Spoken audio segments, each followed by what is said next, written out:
मित्रों, ये अध्यात्म पशु से परमात्मा बनाने का विज्ञान है।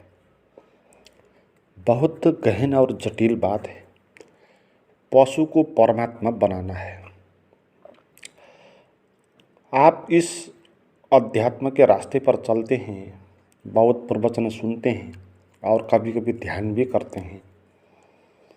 आपको पता हो ना हो, आप पूछते हैं कि गुरुजी ध्यान अभी तक नहीं हुआ, व मेरा ध्यान अच्छे से नहीं जा रहा, मैं समझ नहीं पा रहा इत्यादि। मगर ये इतनी गहन बात है कि आपको ये पशु से परमात्मा बनाने का उपाय है।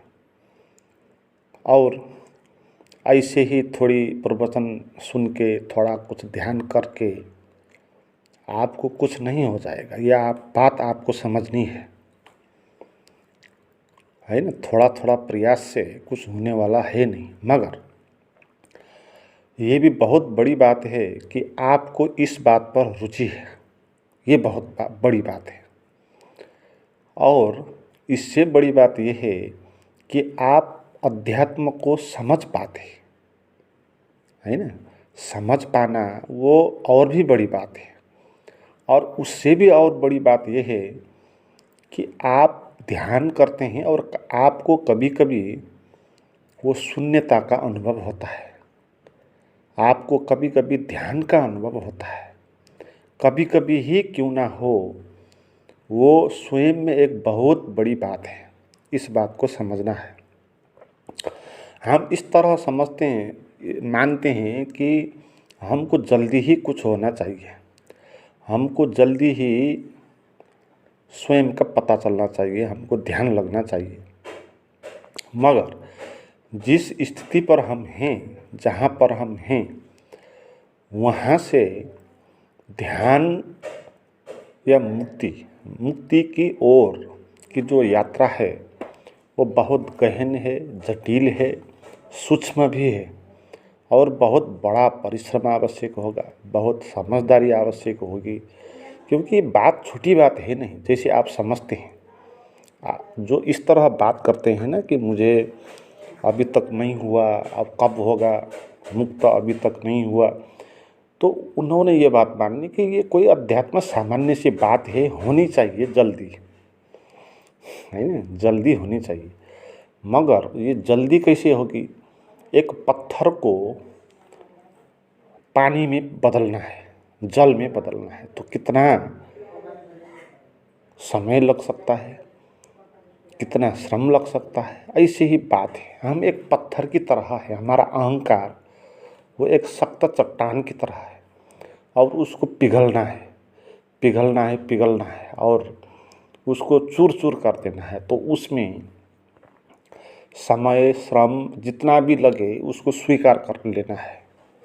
इसमें जल्दीबाजी की बात नहीं करनी है। यही बहुत बड़ी बात है। इससे ही आप सौभाग्यशाली हो गए। मैंने आपने बताया, पहली बात को आपको रुचि है। वो रुचि होना ही बड़ी बात है। आप कुछ करें ना करें, रुचि, वो रुचि ये दर्शाती है कि आप कुछ मुड़ना चाहते हैं, कुछ आप परमात्मा की तरफ आगे बढ़ना चाहना है। क्योंकि चाह वो प्रारंभिक बिंदु है, तो वो पहला पायला है, तो पहला पद है, तो पद यात्रा आपका शुरू हो गया। फिर उसके बाद आपको बातें कुछ समझ आएगी और ये बातें समझ आना बहुत बड़ी बात है। रुचि बहुत बड़ी बात है, क्योंकि सभी को ये बात रुचती नहीं है। सभी लोग, कितने लोग हैं आप देखें, अध्यात्म पर कितने लोगों की रुचि होती है। कोई स्वार्थ के कारण, लोभ के कारण जाता होगा किसी आश्रम में, कोई ध्यान भी करता होगा, वो बहुत बड़ी बात है नहीं। क्योंकि उसने सुन लिया कहीं से कि ध्यान करने से कुछ लाभ होगा, कुछ धन आ सकता है, कुछ पद प्रतिष्ठा में आगे बढ़ सकते हैं, कुछ रोग से निरोग हो सकते हैं। तो इस तरह की बात उसने सुनी है। तो इस लोभ के कारण कभी कभी लोग, हर तरह के लोग जाते हैं। ऐसा कोई आदमी नहीं होगा जो किसी न किसी तरह का कोई न कोई आध्यात्मिक क्रियाकलाप ना किया हो, है ना। बहुत सारे लोग ऐसे हैं कि जो भस्त्रिका प्राणायाम इस तरह के भी करते हैं। रामदेव जैसे गुरु की बात सुनकर जो है कि स्वास्थ्य लाभ होगा और अच्छा होगा और मोटापा घटेगा और ब्लड प्रेशर ठीक होगा और शुगर ठीक होगा, तो इस तरह लोग प्राणायाम व्यायाम इत्यादि करते हैं। मगर उनके अंदर रुचि जगी नहीं है ना। वो रुचि है नहीं, उसको रुचि बोलना नहीं चाहिए। वो लोभ के कारण वो उसने कर लिया, तो उससे कुछ होगा भी नहीं।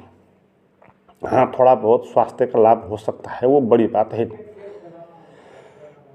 तो रुचि का अर्थ क्या है कि आपको ये बात इम्पोर्टेंट लगने लगी और बातों से ज़्यादा, है ना। आपको आत्मा को जानने वाली बात, स्वयं को जानने वाली बात, मन से ऊपर चढ़ने वाली बात, है ना, ये बात आपको जचने लगी, आपको ये बात ठीक लगने लगी और इस पे आपके भीतर प्यास पैदा हुआ, तो रुचि। तो उस रुचि की वो रुचि आपके भीतर है, तो एक खुद ही एक बड़ी बात है। वो सौभाग्यशाली आदमी है और उसको इस जन्म में हो ना हो और कहीं न कहीं किसी न किसी जन्म में वो इस यात्रा भी आगे बढ़ेगा और उसको ध्यान का अनुभव भी होगा। और उसके बाद समझने की बात है ना। जो अध्यात्म जो उपनिषदों में बता गया, जो अष्टावक्र ने बताया, जो कृष्णमूर्ति ने बताया, ओशो ने बताया, रमण महर्षि ने बताया, वो बात आप समझ पाते हैं, बौद्धिक रूप से ही क्यों ना हो, वो बात समझ पाते हैं आप, तो वो उससे और बड़ी बात है। क्योंकि बहुत सारे लोग वो बात समझ नहीं पाते, है ना। क्यों नहीं समझ पाते? क्योंकि उनको उस बात में रुचि है नहीं। वो जल्दी ही वहाँ से कुछ लाभ हो तो लेना चाहते हैं, अगर नहीं हो तो उतना बहुत उसमें उलझना वो नहीं चाहते, है ना। वो उसमें उलझना नहीं चाहते, वो जल्दी ही किसी कोई दे दे तो वो लेके वो लाभ हासिल करके वो अपना जो दैनिक जीवन है उसमें आगे चलेगा। मगर समझने के लिए थोड़ा समझदारी चाहिए, थोड़ा धैर्यता चाहिए, थोड़ा प्रयास चाहिए, थोड़ा समय देना पड़ेगा। तो वही आदमी इस तरह समय दे पाएगा जो इस प्रति जिसकी प्यास पैदा होगा और इस प्यास के कारण उसके भीतर कुछ प्रज्ञा भी जगने लगेगी, तो वही ये बात समझ पाएगा। तो फिर अगला स्टेप ये होगा, समझ के बाद, समझ के ही कुछ नहीं होगा, समझ के बाद उसको कुछ प्रैक्टिस भी करना होगा, कुछ स्वयं के अनुभव भी उसको होना चाहिए। वो बात जो समझा है उसने, वो तो गुरुओं की बात है, शास्त्रों की बात है, उसकी अपनी बात तो हो नहीं हुई, तो वो बात उसकी अपनी भी होनी चाहिए। तो तीसरे स्टेप में उसको कुछ अनुभव होना चाहिए। तो कुछ ऐसे गाइडेड मेडिटेशन इत्यादि करके कुछ शांत रिलैक्स होकर कुछ अपने भीतर कुछ शून्यता का, कुछ विराट का अनुभव अगर किसी को हुआ, एक बार ही क्यों ना हो, 2-4 बार ही क्यों ना हो, तो वो खुद ही एक बड़ी बात हो गई। और हम इसको छोटी बात समझते हैं, है ना। बहुत से मित्र है ना, वो बोलते हैं कि मुझे गुरुजी एक बार ऐसा ऐसा अनुभव हुआ था, तो फिर आगे हो नहीं पाया, तो मैं निराश हो गया और रुक गया। ऐसी बात है नहीं। आपको एक बार भी कहीं हुआ हो तो वो खुद ही एक बड़ी बात हो गई भाई। आपको, आप पशु है और पशु से आपको परमात्मा का झलक आ गया, तो बहुत बड़ी घटना घट गई। और आगे वो झलक वो बंद होगी, फिर से प्रयास करना होगा, फिर से आगे बढ़ना होगा, फिर बातों को समझना होगा, है। कैसे वो झलकें आती हैं, वो झलके आने के लिए क्या क्या आवश्यकता होती है, हम कौन सी स्थिति में हमको बैठना आवश्यक है, तो वो बातें समझ के धीरे धीरे वो झलकी को बढ़ाना है। तो जिसको फिर ज़्यादा झलकियाँ आने लगा तो वो और भी बड़ा बात हो गया, और जिसको पूरे ही झलक आ गया, 24 ही घंटा वो शून्य में रहने लगा, निराकार स्वरूप को उसको जान लिया, तो वो परमात्मा ही हो गया। तो ये यात्रा जो है पशु से परमात्मा की यात्रा है। और इस बात को ठीक से समझनी है। आदमी एक पशु है, आदमी कोई बड़ी बात है नहीं। हम जिस तरह समझते हैं, हम अपने को बहुत बड़ा ही समझते हैं, हम आदमी हैं इसीलिए, है ना। इसलिए हम इस तरह सोचते हैं कि हम कुछ ध्यान कर ले तो हमको कुछ हो जाना चाहिए। ऐसा बात है नहीं, हम भी एक पशु ही हैं। पशु और हम में बहुत भिन्नता है नहीं। हाँ, आदमी के पास कुछ बुद्धि है ना, उसके पास बुद्धि का विकास हुआ है। तो बुद्धि के कारण आदमियों ने अन्य पशु से ज़्यादा अपने जीवन को सुविधापूर्ण बना लिया। तो इतना ही है, इससे ज़्यादा कुछ है नहीं। आदमी ने अपने जीवन को सुविधापूर्ण बना लिया। और जो पशु हैं उनके पास बुद्धि नहीं है उतनी भविष्य के बारे में सोचने की और किसी चीज़ों को आविष्कार करने की, तो वो जहाँ पर अब थे वहीं पर है। आदमी जहाँ था वहाँ से ये शहर तक आ गया। तो उसके पास बुद्धि थी, उसने भाषा का विकास किया, तर्क का विकास किया, गणित का विकास किया और बहुत यंत्रों का आविष्कार किया और बड़े बड़े बंगले, घर, गाड़ी खरीद बना लिया और दूर जाने के लिए सवारी का साधन विकास कर लिया, दूर बात करने के लिए फ़ोन का आविष्कार कर लिया। ये तो आविष्कार उसने कर लिया। तो इससे ही ये बात साबित नहीं होगा कि आदमी पशु से भिन्न हो गया, है ना। ये आदमी से, ये पशु से बहुत आगे बढ़ने वाली बात है नहीं, क्योंकि पशु के पास भी थोड़ी थोड़ी ऐसी प्रतिभा होती है। हमने देखा है, आपने देखे हैं, जो चिड़िया होती है वो घोंसला बनाती है, तो कितने कलात्मक तरीके से, व्यवस्थित तरीके से वो अपने घोंसला बना लेती है। तो वो भी एक बुद्धि का ही रूप है। तो वही बुद्धि आदमी के पास थोड़ी बढ़ गई, तो इसलिए उसने समाज का विकास कर लिया, है ना। समाज का बस विकास कर लिया तो क्या हो गया कि आदमी भीतर से जो प्रकृति है वहीं पर जीता है। आदमी के शरीर के भीतर जो हार्मोन्स होते हैं वो केवल वो खुद पशु के ही हार्मोन्स है। मगर आदमी ऐसा जानवर हो गया जिसने अपने को सभ्य बना लिया, सभ्य दिखाने के लिए बहुत सारे आविष्कार किया। आदमी सभ्य हो नहीं गया। आप देखें, आदमी ने अपने को सभ्य बनाने के लिए दिखावा कर लिया। जैसे कि आदमी ने समाज का विकास किया, समाज में नियम कानून बना लिया। तो कैसे खाना, कैसे कपड़ा पहनना, कैसे बोलना, तो इसके बारे में उसने प्रैक्टिस कर लिया। तो आदमी ऐसा लगने लगा कि जैसे वो पशु है नहीं, पशु वो है नहीं, हम ऐसा आदमी देखने लगा। टाई पहन लेता, सूट कोट पहन लेता, तो कार में चलने लगता और माइक से बोलने लगता। तो इस बात से हमको लगता है कि आदमी कोई पशु है नहीं, वो कोई भिन्न और जाति के है, ऐसा हमको लगता है। मगर आदमी के पास जो बुद्धि है, वो बुद्धि के कारण उसने वो चीज़ों का आविष्कार तो किया, मगर उसकी जो वृत्तियाँ हैं ना अंदर, वो वृत्तियाँ वो पशु की ही है। इस बात को समझ लेनी है ना। जैसे नेचुरल ये यथार्थवादी ये लोग होते हैं ना, ये सररियलिज्म वाले लोग होते हैं, अति यथार्थवादी, वो तो कहते ही हैं कि आदमी एक पशु है। वो आदमी को श्रेष्ठ मानने के लिए तैयार है नहीं, क्योंकि आदमी के जो मन है, तो उसका जो शरीर है, तो उसके भीतर जो वृत्तियाँ हैं वो वृत्तियाँ पाशविक ही है। आप देखें, पशु को भूख प्यास मैथुन ये सब होता है, तो आदमी को भी होता है। और मैथुन भूख प्यास ये सब चीज़ प्राप्त करने के लिए पशु जैसे करते हैं, आदमी भी ऐसा ही करता है। कितने साल हो गए आदमी सभ्य होने में, है, मगर उसके भीतर की वृत्ति अभी तक रूपांतरण हो नहीं पाई। वो वैसे ही है जैसे जंगल के जानवर के पास होती है। जैसे किसी आदमी के भीतर काम वासना पैदा हो गया तो अब फिर वो अंधा हो जाएगा। आप देखते होंगे ना समाज में किस तरह के घटनाएं घटते हैं।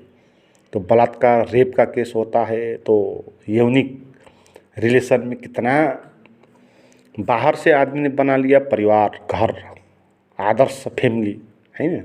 ये दिखावा है। भीतर से हर एक के भीतर वो कामुक वृत्तियाँ होती है और दूसरे पर उसकी नज़र जाती है, चाहे वो उसको प्रयोग करो या ना करो, उसके मन में एक पत्नी का व्यवस्था तो समाज ने कर लिया, मगर भीतर से वो बहुगामी है ना। नेचर, प्रकृति बहुगामी है, जैसे एक जानवर है तो किसी एक को ही वो सेक्स नहीं करेगा, वो सेक्स बहुतों के बीच में करेगा, बहुगामी है। तो नेचर बहुगामी है, तो ऐसे ही आदमी भी बहुगामी है। तो बाहर दिखाने के लिए वो शादी करेगा, एक ही परिवार में बैठेगा, मगर भीतर से उसका जो स्वभाव है बहुगामी का वो रहेगा। और वो कभी कभी बाहर भी प्रकट होता है, तो हम देख पाते हैं कि समाज में घटना घट जाते हैं। दूसरी शादी कर लेता है कोई, संबंध विच्छेद करके फिर दूसरी के पास शादी कर लेता है, और छिपे छिपे भीतर से दूसरी जीवन साथी, यौन पार्टनर खोज लेता है, वेश्यालय जाता है, तो ये सब चलता है। तो इससे पता चलता है कि आदमी भीतर से एक पशु ही है, उसकी वृत्ति जो है वो पाशविक ही है, और जब वो वृत्ति उठेगी वो अंधा ही हो जाएगा, जैसे पशु अंधा हो जाते हैं। ऐसी भूख की बात है।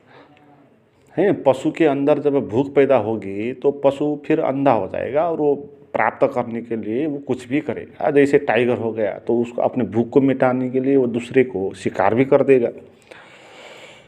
तो आदमी के भीतर भी ऐसे ही वृत्ति है ना। जो भ्रष्टाचार करने वाले लोग होते हैं ये भूखे लोग हैं, है ना। जो ये नेता लोग होते हैं, मंत्री लोग होते हैं और भ्रष्ट होते हैं और बहुत सारे पैसा इकट्ठा करते हैं, तो इसका क्या अर्थ है? वो सब भूखे लोग हैं और वो अपनी भूख को मिटाने के लिए पैसा इकट्ठा करते हैं, और इसके लिए वो गलत काम कर लेते हैं, वो भ्रष्टाचार कर देते हैं। और हर एक आदमी भ्रष्ट है। आप देखें भ्रष्टाचार कितना बड़ा है सोसाइटी में। एक आप सामान्य सा ऑफिस में जाओ, या बड़ा सा बड़ा एक राष्ट्रपति कार्यालय में जाओ, प्रधानमंत्री कार्यालय में जाओ, हर एक आदमी भ्रष्ट है। तो बाहर से आचरण की बात की जाती है, नियम में लिखा हुआ होता है, मगर भीतर से वो जो आदमी का वो पाशविक वृत्ति है वो जहाँ का तहीं है, वो रूपांतरण हो नहीं गया। और रूपांतरण ऐसे ही नहीं होगा, है ना। ऐसे ही आदमी के पास क्रोध कैसा होता है आप देखें तो हर एक आदमी पाशविक है। वो क्रोध जब पैदा होता है उसके अंदर, है ना, तो कैसे कैसा वो व्यवहार करता है, वो दूसरे का हत्या कर देता है, झगड़ा कर देता है। कितने झगड़े होते हैं, पारिवारिक झगड़े से विश्व युद्ध तक, बहुत आप हैरान हो जाओगे जब युद्ध आदमी का इतिहास एक तरह से देखे तो वो सब युद्ध का इतिहास है ना। तो आदमी एक पशु ही है, और परमात्मा होने के लिए होना बहुत बड़ी बात है ना। मगर आदमी के पास और पशु से ज़्यादा संभावना है कि वो परमात्मा बन सकता है। ये संभावना आदमी के पास है। तो इसलिए बोला गया कि जो भी मुक्त होना चाहता है उसको आदमी के मनुष्य के योनि में उसको जन्म लेना पड़ेगा। जैसे कि देवता लोग भी मुक्त नहीं होते, तो देवता लोगों को भी मुक्त होने के लिए मनुष्य योनि में आना पड़ता है। ऐसी बात कही जाती है, शास्त्रों में लिखी है। तो इसका अर्थ ये है कि आदमी के साथ थोड़ी पॉसिबिलिटी है कि वो परमात्मा बन सकता है ना। मगर यात्रा बहुत बड़ी है। यात्रा पशु से ऊपर उठने की यात्रा है, इन वृत्तियों से ऊपर उठने की यात्रा है। वो भ्रष्टाचार, वो कामुकता, वो क्रोध, वो ईर्ष्या, वो डर, जो भी है वो सब प्राकृतिक है। बाहर से हमने बहुत सारी व्यवस्था कर लिया, मगर भीतर से हम जहाँ के तहीं। इसलिए कृष्णमूर्ति बोलते थे एक बार कि आदमी ने बहुत सारे विकास कर लिया, यंत्रों का आविष्कार कर लिया, मगर उसका अंतर का विकास नहीं हो पाया। वो जहाँ पाशविक रूप से तो अभी तो वही है। पहले के ज़माने में थे वो लड़का लड़की एक दूसरे से प्रेम करने के लिए वो चिट्ठी देते थे, है ना, क्योंकि उस वक्त फ़ोन, मोबाइल इत्यादि नहीं होते थे। अभी तो सोशल मीडिया भी हो गया, मगर पहले के ज़माने में चिट्ठी लिखते थे। और जब लिखने का आविष्कार नहीं हुआ तो उससे पहले वो और कोई तरकीब होगा, है ना, मगर वृत्तियाँ तो वही होगी ना। तो कृष्णमूर्ति कहते हैं कि आज के ज़माने फ़ोन का आविष्कार हो गया, तो अब फ़ोन से आई लव यू बोलते, पहले चिट्ठी में आई लव यू कहते। तो इससे कोई भी फर्क नहीं पड़ा आदमी के भीतर। हाँ, वो संचार का साधन का वृत्ति हो गया, संचार का साधन में आविष्कार हो गया। पहले हुलाक सेवा था, तो हुलाक सेवा के बाद वो टेलीफोन आ गया। तो टेलीफोन के बाद अब कहे तो अब तो सोशल मीडिया इंटरनेट का ज़माना आ गया। तो अब तो किसी के साथ प्रेम का प्रस्ताव करने के लिए तो सोशल मीडिया का प्रयोग करते हैं। तो उससे आदमी के भीतर की जो वृत्ति है वो चेंज नहीं हुई। हाँ, साधन चेंज हुए, है ना, साधन चेंज है। तो ऐसे ही भविष्य में भी ऐसे ही होता रहेगा, लोग साधन में विकास होता रहेगा, और भी फास्ट जाने वाले वो सवारी साधन का आविष्कार होगा, और भी प्रत्यक्ष तरीके से दूर के लोगों के साथ बात करने के और भी सुविधा आविष्कार होगा, है ना। तो ये सब बात होगी, मगर वृत्तियाँ जो है उसके भीतर, है ना, काम, क्रोध, लोभ, मोह, मद, मात्सर्य, तो ये इसका कोई ट्रांसफॉर्मेशन नहीं होगा, वो बिल्कुल पाशविक ही होगा, वो प्राकृतिक ही होगा। तो उसको ट्रांसफॉर्मेशन करना है ना, तो अध्यात्म उसको ट्रांसफॉर्मेशन करने का नाम है। तो वो सब चीज़ ट्रांसफॉर्मेशन करने के लिए वो एक बहुत बड़ी चुनौती है, एक देखें तो वो एक असंभव जैसी बात है, मगर असंभव भी संभव हो जाता है, ये बहुत बड़ा आश्चर्य है ना। ये असंभव बात है कि आप पशु को कोई परमात्मा बना दे, जैसे कोई सांप को ना डसने वाला बना दे, जैसे कोई टाइगर को, बाघ को, शेर को शाकाहार बना दे, तो कितनी मुश्किल की बात होगी। आप ट्राई करके देखें, क्योंकि वृत्ति को चेंज करना है ना, वृत्ति उसके भीतर बहुत गहरी जकड़ी है, तो उसको ट्रांसफॉर्मेशन करना है। तो एक क्रोधी आदमी को प्रेम से भर देना, वो कितना बड़ा ट्रांसफॉर्मेशन है। उसका न कोई औषधि है, उसका न कोई प्रयास है, कोई भी है नहीं ना, कोई उपचार रेमेडी तो है नहीं कि आप किसी को एक इंजेक्शन दिला दो या उसको एक टैबलेट दे दो तो उसका भीतर का जो अहंकार है, जो डर है, जो क्रोध है, वो ख़त्म हो जाए। तो ऐसा तो नहीं है, क्योंकि ये पाशविक है ना, वो जकड़ी है अंदर से, अनकॉन्शियस माइंड से, आदिमता से, फिर इस जूनी से नहीं कि कितने जूनी से है वो शरीर। आदमी का जो शरीर है वो ऐसे पशु ही है ना। तो पशु से पशुपति बनाना है, तो पशुपति, पशु का पति बनाना है, उसका मालिक बनाना है। तो मालिक, इस नौकर को मालिक बनाना है। तो ये बहुत बड़ा बात हो गई ना, ये इतना छोटी बात है नहीं। तो इसलिए इस रास्ते पे जो आप चलते हैं, मित्रों को मैं सलाह देना चाहता हूँ कि जल्दबाजी नहीं है, ये हो ना हो इस बात को छोड़ देना है।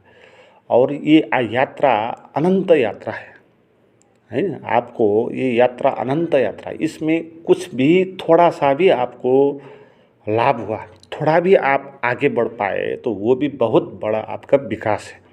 विकसित होते जाना है इसमें, परिपूर्ण रूप से एक ही झटके में कोई भी विकास नहीं होगा, है ना।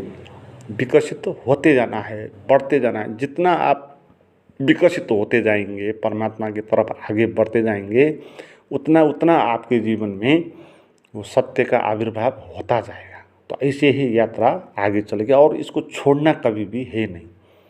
इन बातों को समझना और इनमें अभ्यास करना, प्रैक्टिस करना, है ना। तो शरीर से हम बहुत चिपके हुए हैं, जकड़न है ना, एक मैं खड़ा बना लिया है हमने काल्पनिक रूप से, वो मैं वो जकड़ा है शरीर पे, तो उसको वहाँ से निकालना है। तो ये बहुत बड़ी बात है ना, ऐसी छोटी बात नहीं है कि किसी ने जैसे शरीर से कपड़े निकाल दिया और नंगा हो गया, ऐसा इतना बात है नहीं। ये तो किसी के वो त्वचा को निकाल के बाहर फेंकने जैसी बात है, बहुत बड़ी बात है। तो इस बात को इस तरह लेना है, और इसमें आपको रुचि हो, और आप इन बातों को पढ़ें, समझें, इसको समय दें और ध्यान करें, और आपको झलकियाँ आने लगे, तो आपका यात्रा सही दिशा पे आगे बढ़ रहा है। और इसको छोड़ना है नहीं। आपको निरंतर इसको चाहिए जीवन शैली बना लेना है ना। ऐसा ही नहीं कि आपने 1-2 घंटे दिन में कर लिया ध्यान और इस बात को छोड़ दिया, ऐसा ही नहीं। आपको प्रतिपल सीखना है। आप बाज़ार में जा रहे हैं, आप व्यवसाय में काम करते जा रहे हैं, आप जो कुछ कर रहे हैं तो हर एक जगह से आपको वही नॉलेज लेना है। किसी आदमी को आपने देखा तो वहाँ से कुछ न कुछ सीखना है। कहीं कुछ घटना घट गया तो हर तरह से हमको वही एक सीख प्राप्त होगी। वो सीख क्या है कि अपने भीतर डूबना है, अपने भीतर की यात्रा पे जाना है, बाहर कुछ है नहीं। ये बात हर तरह से समझते जाना है।